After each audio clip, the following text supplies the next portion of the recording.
ഏറെക്കുറെ ഏകപക്ഷീയമായ ആദ്യ റൗണ്ട് മത്സരങ്ങൾക്ക് ശേഷം 2020 ലോകകപ്പ് ഇന്ന് സൂപ്പർ 8 മത്സരങ്ങളിലേക്ക് കടക്കുകയാണ്. ആകത്തുകയിൽ 2020യുടെ ആവേശവും ചടുലതയും സൃഷ്ടിക്കുന്നതിൽ ടൂർണമെന്റ് ഇതുവരെ പരാജയമാണ്. ശ്രീലങ്ക, പാകിസ്ഥാൻ എന്നീ രണ്ട് മുൻ ചാമ്പ്യന്മാരും ICC ടൂർണമെന്റുകളിലെ കരുത്തുറ്റ സാന്നിധ്യമായ ന്യൂസിലാൻഡും പുറത്തായതാണ് ഏറ്റവും വലിയ വാർത്ത. ലങ്ക തങ്ങളുടെ പ്രതാപകാലത്തിന്റെ അടുത്തുപോലുമല്ലെന്ന് ഒരിക്കൽ കൂടി തെളിയിച്ചു. വമ്പൻ പ്രതീക്ഷകളുമായി എത്തിയ പാകിസ്ഥാൻ അമ്പെ നിരാശപ്പെടുത്തി. തമ്മിൽ തല്ലും കുറ്റപ്പെടുത്തലും അവിടെ ഇനിയും അവസാനിച്ചിട്ടില്ല. എന്നാൽ എല്ലാവരെയും അത്ഭുതപ്പെടുത്തിയത് ന്യൂസിലാൻഡാണ്. ഒരു മിനിമം ലെവലിലേക്കപ്പുറം ഒരിക്കലും അവർ താഴോട്ട് പോകാറില്ലായിരുന്നു.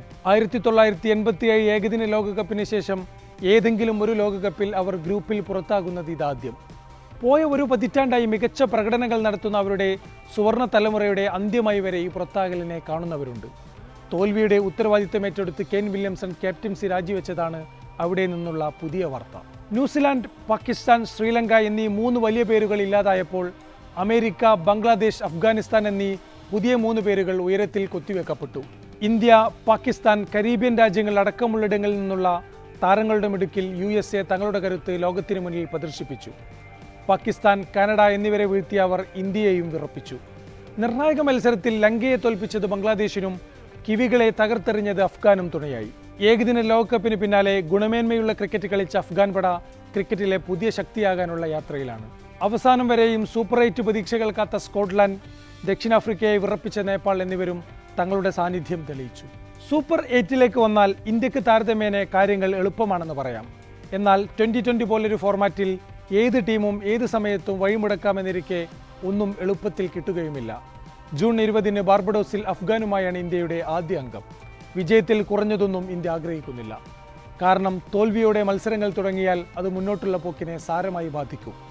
22 ബംഗ്ലാദേശുമായി ആന്റിഗയിലെ വിവ് റിച്ചാർഡ് സ്റ്റേഡിയത്തിലും 24 സെന്റ് ലൂസിയയിലെ ഡാരൻ ഷെമി സ്റ്റേഡിയത്തിൽ ഓസീസുമായാണ് മറ്റു മത്സരങ്ങൾ. ആദ്യ 2 മത്സരങ്ങളും വിജയിച്ചാൽ ഓസീസിനോട് പരാജയപ്പെട്ടാലും അത്ര പ്രശ്നമാകില്ല. അതേസമയം ഒന്നിൽ പരാജയപ്പെട്ടാൽ ഓസീസുമായുള്ള മത്സരം വിജയിക്കേണ്ടതായും വരും. ഓസീസിന്റെ കാര്യവും സമാനം തന്നെ.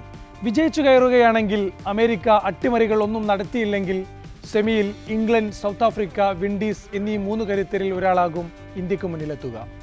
ഇന്ത്യയും ഓസീസും വിജയിച്ചു പോകുകയാണെങ്കിൽ ഫൈനലിൽ ഇരുവരും കണ്ടുമുട്ടാനുള്ള സാധ്യതകൾ വീണ്ടും വരും. കളി കരീബിയൻ രാജ്യങ്ങളിലേക്ക് മാറുന്നതോടെ തീർച്ചയായും പിച്ചുകളും മെച്ചപ്പെടും. ഓസീസ് ഇംഗ്ലണ്ടിനെതിരെയും വെസ്റ്റ് ഇൻഡീസ് അഫ്ഗാനിസ്ഥാനെതിരെയും 200-ന് മുകളിൽ കുറിച്ചത് ഉദാഹരണമാണ്. കോഹ്ലിയെ ഓപ്പണിംഗിൽ തന്നെ കളിപ്പിക്കണോ അതോ വിഖ്യാതമായ 3-ാം നമ്പറിലേക്ക് തന്നെ ഇറക്കണമോ എന്ന ചോദ്യം ഉയരുന്നുണ്ട്. കോഹ്ലിയെ ഓപ്പണിംഗിൽ നിന്നും മാറ്റിയാൽ 3-ാം നമ്പറിൽ മോശമല്ലാതെ ബാറ്റ് ചെയ്യുന്ന ഋഷഭ് പന്തിന്റെ പൊസിഷനും മാറ്റേണ്ടി വരും. മാത്രമല്ല ഓപ്പണിംഗിലേക്ക് പുതിയൊരാളെയും കൊണ്ടുവരണം. അത് ബാറ്റിംഗ് ഓർഡറിനെയും ടീം ലൈനപ്പിനെയും ആകെ അട്ടിമറിക്കും. അതുകൊണ്ട് തന്നെ ബാറ്റിംഗ് സഹായകരമാവുന്ന കരീബിയൻ പിച്ചിൽ കളി മുറുകും വരെ കോഹ്ലിയെ തന്നെ ഓപ്പണിംഗ് കളിപ്പിക്കാനാണ് സാധ്യത. രവീന്ദ്ര ജഡേജയും അക്സർ പട്ടേലും ഒരുമിച്ച് കളിക്കണോ അതോ സ്പെഷ്യലിസ്റ്റ് സ്പിന്നറെ കൊണ്ടുവരണമോ എന്ന ചോദ്യവും ബാക്കിയാണ്. കരീബിയൻ ലോകകപ്പുകൾ ഇന്ത്യക്ക് വേദനകളുടേതാണ്. പ്രതീക്ഷകളുടെ കൊടുമുടിയിൽ നിന്നും വീണ 2007 ഏകദിന ലോകകപ്പും സൂപ്പർ 8 എല്ലാ മത്സരങ്ങളും തോറ്റ 2010 2020 ലോകകപ്പും ചരിത്രമായി ഇന്ത്യയുടെ മുന്നിലുണ്ട്. കരുതലോടെ ചുവടുകൾ വെച്ചില്ലെങ്കിൽ അത് മുന്നോട്ടുള്ള പോക്കിനെ ബാധിക്കുമെന്ന് പലരും മുന്നറിയിപ്പ് നൽകുന്നതും അതുകൊണ്ട് തന്നെയാണ്.